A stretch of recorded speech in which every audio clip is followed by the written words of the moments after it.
Good afternoon, and welcome to everyone who is joining us on the internet.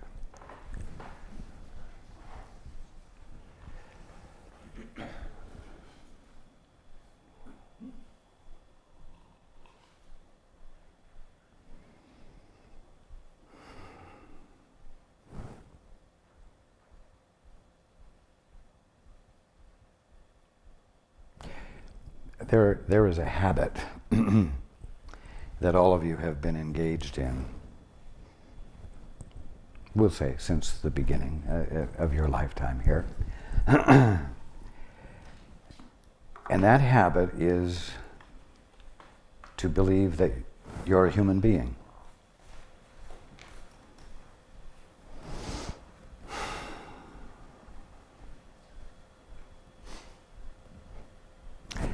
That's part of your fundamental definition of yourself.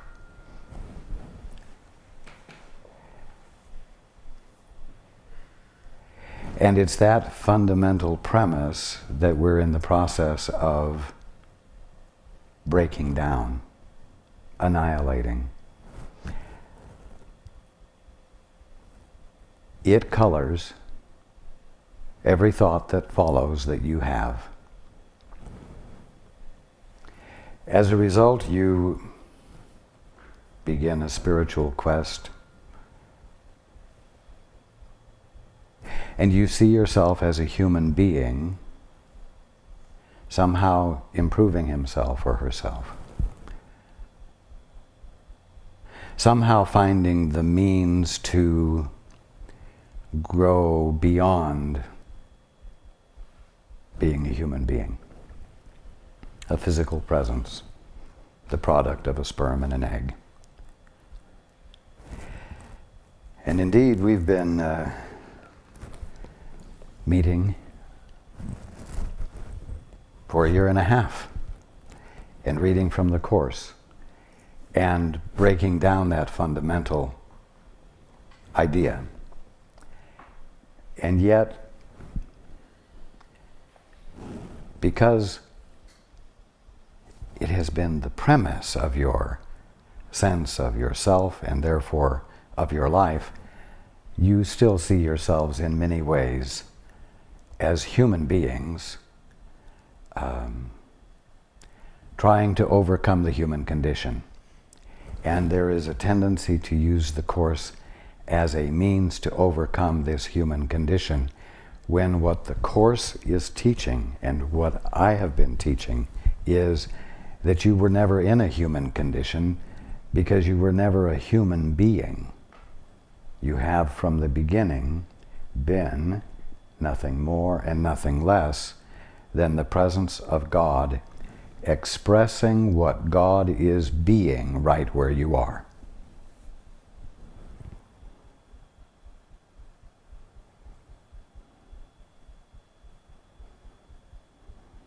I've shared a statement before that you need to be reminded of. It is this: you are neither behind the point of perfection nor advancing toward it. You are at that point and must understand yourself therefrom. In other words, the premise of your thoughts, the premise of your sense of yourself must be that of one who is at the point of perfection, who must understand himself or herself from there. The practice is to not slip into the old framework, but to consciously and conscientiously bring your attention back as you go through the day to the fact that because you are the presence of God,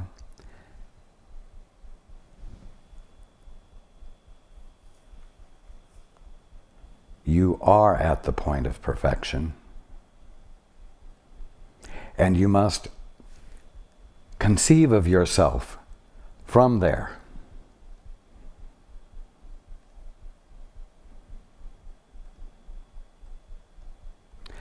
What does that mean? It means that when suggestions come to your mind that you need to do something to protect yourself, when the suggestion is, get prepared for winter colds, that you don't say, oh yes, time to prepare for winter colds. You say, oh, how ridiculous. You say, that statement doesn't apply to me, and it doesn't apply to any of my brothers and sisters. I refuse to join in that definition and add to the mutuality of the agreement that indeed I'm a body, I'm a human being, and I am subject to this illness, and therefore, because that's the case, I really had better defend myself against winter colds, or whatever it might be. When someone coughs beside you, and you know that it's not just phlegm in their throat, but it seems to be a physical problem, a cold or a sore throat or whatever, your first response needs to be, that isn't true about them. I don't buy that as being the truth about them. And because it's not the truth about them, I don't have to protect myself against her or his belief that she's ill or he's ill. I don't have to become reactive. I don't have to wonder why she didn't cover her mouth when she coughed. I don't have to wonder why he came to work that day when he had the potential to expose so many to a problem. You see how easily you can move back into a sense of being a human being who is always vulnerable to something, and therefore had better be on the alert to guard himself or herself against the threats of existence. As we've been going through the course, you all should have been finding a new sense of yourself developing, in which the suggestion of vulnerability finds no lodging place in your mind, so that you stop being on the defense, so that you stop practicing defense, so that you stop being guarded against your world, your neighbor, your friend, your fellow employee.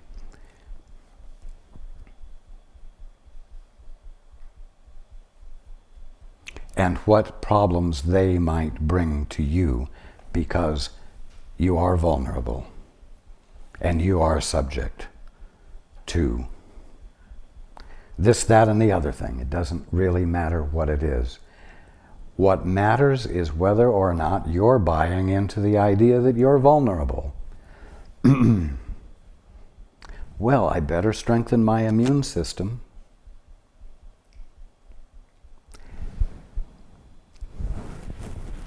Listen to me.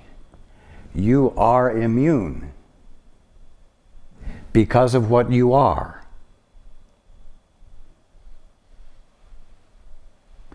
And that better be the first thing that flashes through your mind before you say, oh, I'd better strengthen my immune system. Because once you slip past the instant acknowledgement of your immunity, because God can't be subject to anything unlike God, the minute you slip past the acknowledgement of your immunity, you have slipped into the mutually agreed upon definitions of yourself, and you will seem to be subject to that agreement. And you will govern yourself accordingly, and you will tighten up, and you will begin to protect yourself, and you will begin to use your body in ways that oppose its intent to identify you perfectly. And so a struggle begins within you, your insistence that you are vulnerable and must protect yourself, fighting against your body intending to identify you perfectly because it has nothing else to do. And this tension, if you will, that you, not your body, are introducing into the picture will begin to show up in your experience. And you'll say, you see, I told you so. All because of what? Because you forgot what you were. And you forgot that because of what you are immune. Not strengthened against something so completely that it can't get you. But you are unavailable to seeming to have an experience of an illusion, of something that God didn't create.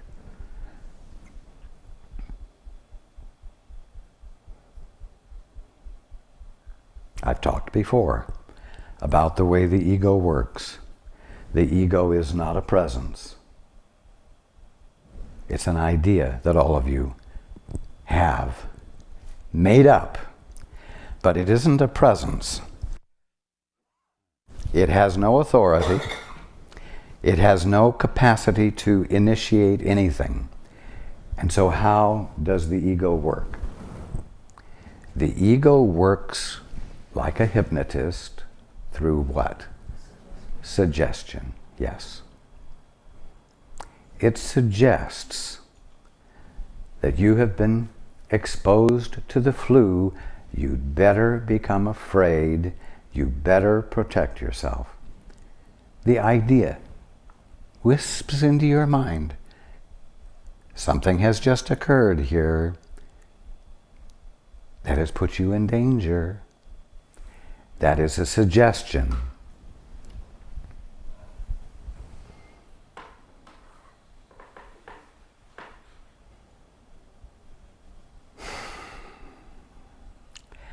You don't have to accept the suggestions. And as I've said before, when you're watching the commercials on TV, all they are suggestions. They suggest to you to buy, they suggest to you to be afraid, they suggest to you that your security lies in medicine or hair restorer or money or whatever.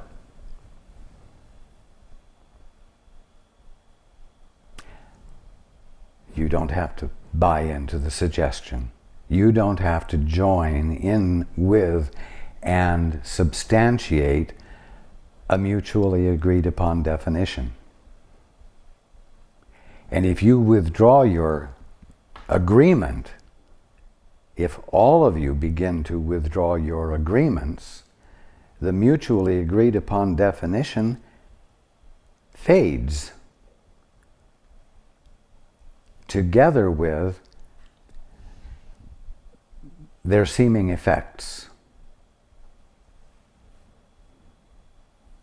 You are, right now, God appearing. Nothing more and nothing less.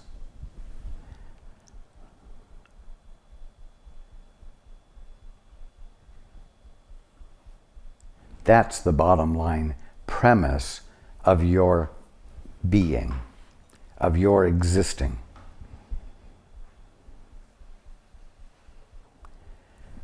Because your lives are made up of nothing more than mutually agreed upon definitions at the present time, for the most part, then you are faced with the necessity of being alert.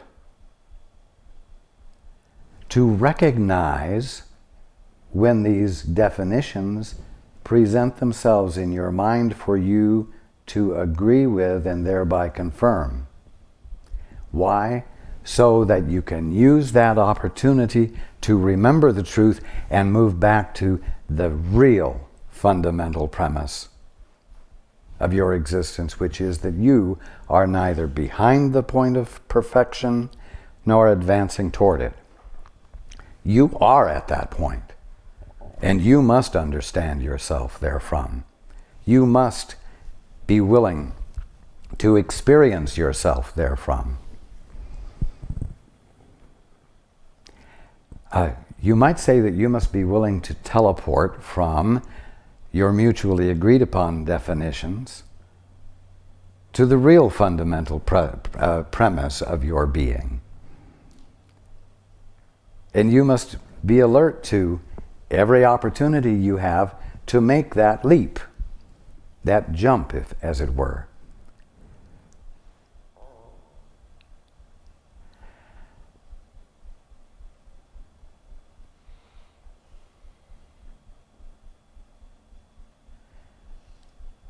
Now, as I said, the ego always works by means of suggestion. And it always presents itself, you might say, as though it were your idea. The suggestion doesn't come to you. You should be afraid because you've just been exposed to something. It says, "Oh dear, I am afraid. Oh dear, I have been exposed to something." And because it comes with the word "I" attached to it, you think it's your thought, and you tend to validate what you think spontaneously. When others project upon you their limited perception of themselves, it always comes to you as a suggestion. You should feel guilty. You are at fault. You are being unkind. Blah, blah, blah. It always comes as a suggestion for you to accept or reject. But you forget that you have the option to reject it on the spot. And that's what you need to be alert to. You are not an ego, and your brother and sisters are not egos either. Therefore, when they speak from an ego sense of themselves, you need to recognize that it is not them who is speaking. But just as with a drunk person, you say, "That's the liquor speaking. That's the liquor talking." You need to be alert to say, that's the ego talking, not them. And when the suggestion presents itself within you as your own thought, you need to be alert enough to recognize it and say, that's the ego talking, not that's my ego talking. Because you don't have an ego. That's the ego talking. It's very important to make this distinction, because as long as the suggestion that the suggestions that the ego is making can be attached to an individuality, it seems to gain credence and authority that you buy into. But the minute you recognize that it's ego speaking, and that therefore it can't be the individual, and therefore it can't be you either, and you detach the person from the suggestion, either your own personhood or the personhood of another, then you have detached the thought, the suggestion, from that which would seem to give it validity, and you're able to treat it more objectively, and you're able to reject it more easily. Do you see what I'm saying? Is this making sense?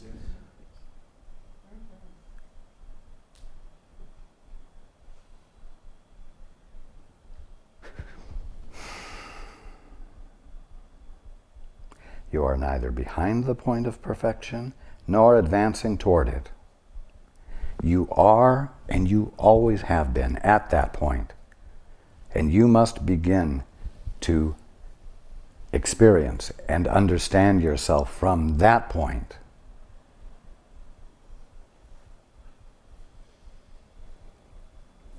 Else you will never escape from the human condition, the false experience of being that says you must be defended all the time and you must always be on guard for something new to defend yourself against, because you aren't at the point of perfection. You're at the point of imperfection, and therefore flawed, and therefore vulnerable, and therefore in need of the greatest and surest defense that you can bring to bear upon the situation.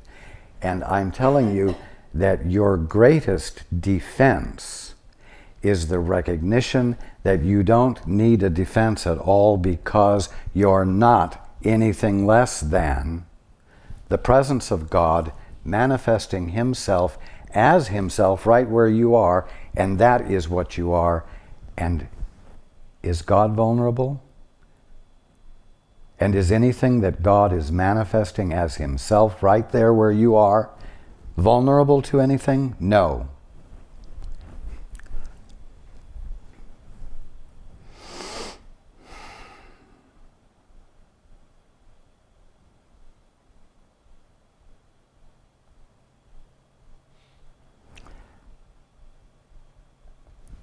Your only real defense is what you already truly are right now.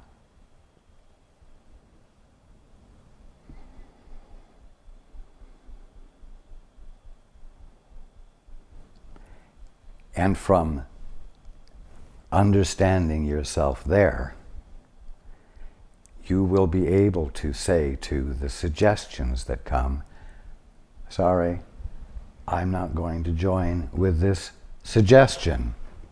I'm not going to agree with this suggestion.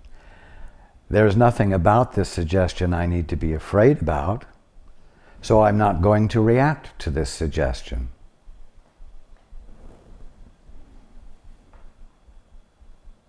You are never, ever defending yourself against anything actual.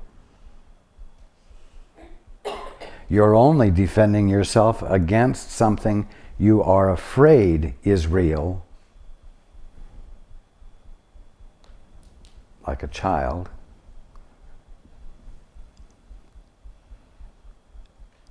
hiding under the covers to protect himself from ghosts. You see? Now, what I'm talking about, what I'm expressing, are not a bunch of ideas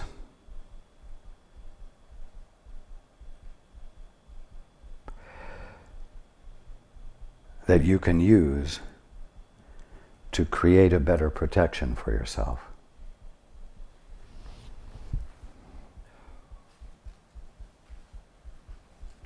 The ideas I'm expressing that I would invite you to abide with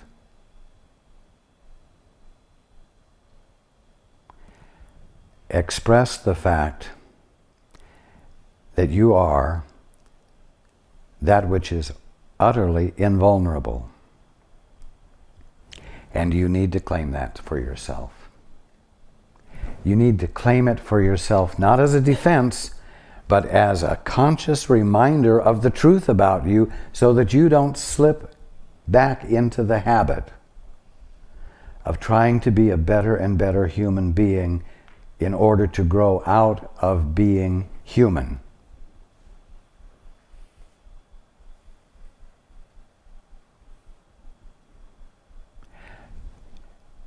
In a way, I'm saying you've got to start behaving in your mind as though you are divine, and not just think about being divine.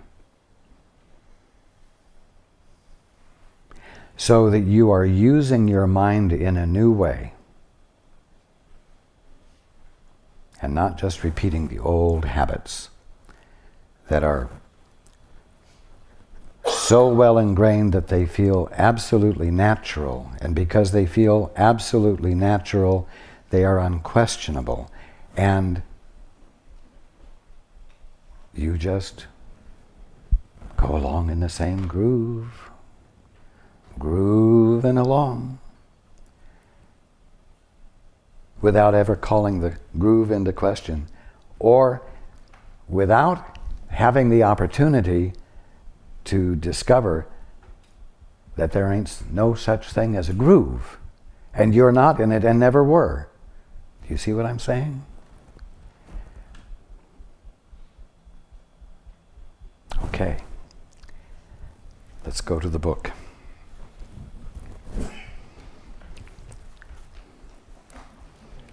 Again, it's chapter 6, first subsection,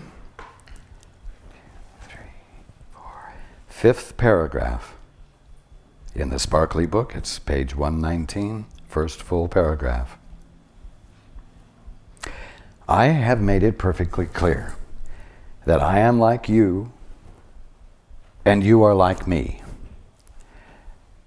But our fundamental equality can be demonstrated only through joint decision.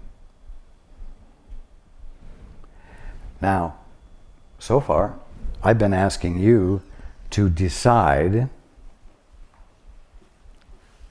to stop thinking of yourself as being behind the point of perfection, and to decide to stop thinking that you're advancing toward perfection, and to decide to understand yourself from and be from the point of perfection.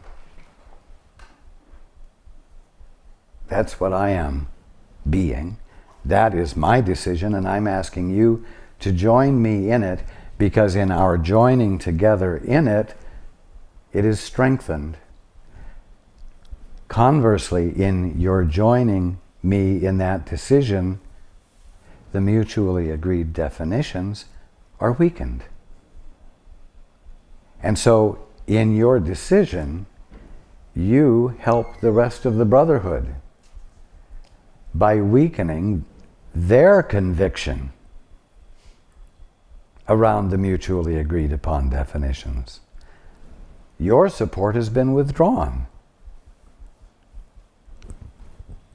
That's the blessing you give to everyone as well as yourself. Continuing, you are free to perceive yourselves as persecuted if you choose. You might remember, however, when you do choose to react that way, that I was persecuted, as the world judges, and did not share this evaluation for myself. And because I did not share it, I did not strengthen it. I, therefore, offered a different interpretation of attack, and one which I do want to share with you. If you will believe it, you will help me to teach it. Now I want to go back here to the key word persecuted. You are free to perceive yourselves as persecuted. If you impersonalize the ego, if you impersonalize a suggestion, it is impossible to feel persecuted. Again, if you impersonalize a suggestion, it will be impossible to feel persecuted. Persecution is an experience you have when you believe that a false assessment, a negative assessment, has been made of you by another individuality. Someone who is consciously intent upon hurting you. That's when the hackles go up on the back of your neck. Because someone is aggressively and consciously choosing to hurt you.